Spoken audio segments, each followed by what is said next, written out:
Dismayado at hindi ikinatuwa ni Pangulong Bongbong Marcos ang naging kinahinatnan ng sitwasyon ng dating mambabatas at puganteng si Zaldico. Kaya naman sa meeting ng Pangulo kasama si French Ambassador Marie Fontanelle at Czech Republic Chargé d'Affaires Eva Tenzin na iparating ng Pangulo ang kanyang sentimiento. Pero aminado ang palasyo na naging pahirapan din para kay Marcos ang humingi ng karagdagang detalye. Sinabi po niya na dismayado po siya sa nangyari at very unsatisfactory yung naging result. Dahil habang patuloy na nakikipag-ugnayan ang bansa sa Czech Republic habang nandoon si Zaldico ay biglang naputol ang pagbibigay ng impormasyon. Batid na rin daw ng French government ang mga kasong kinakaharap ni Ko pagdating sa maanumalyang flood control projects. Naintindihan po ni French Ambassador at sabi niya po na naiintindihan niya at alam niya na pugante, fugitive, itong si Mr. Zaldico at kinakailangan may harapin na accountability.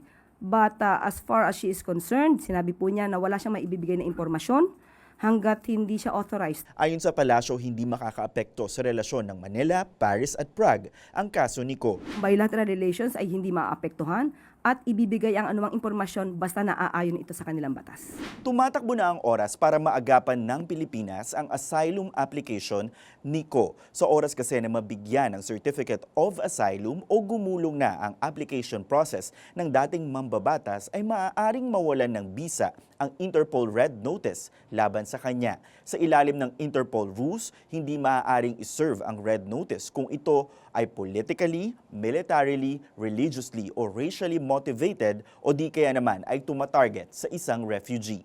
Kung pag-uusapan natin ang pagpapamadali ng pagbalik kay Zaldico, yan po ang ibinigay na mensahe ng Pangulo sa Czech Republic at saka sa bansang France. At muli, ang sabi nila, hindi po sila makakapagbigay ng impormasyon lalo na't kung may individual case for a political asylum.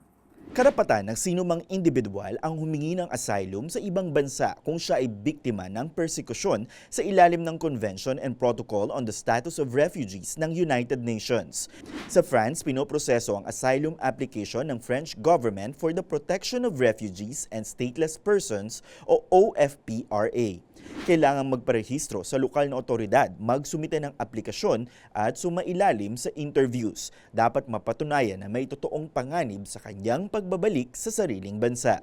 Base sa highly reliable sources ng Newswatch Plus, wala pang ibinibigay na detalye ang French government pagdating sa asylum status application ni Ko. Para sa impormasyong napapanahon at on-demand, Tristan Udalo, Newswatch Plus, Malacanang.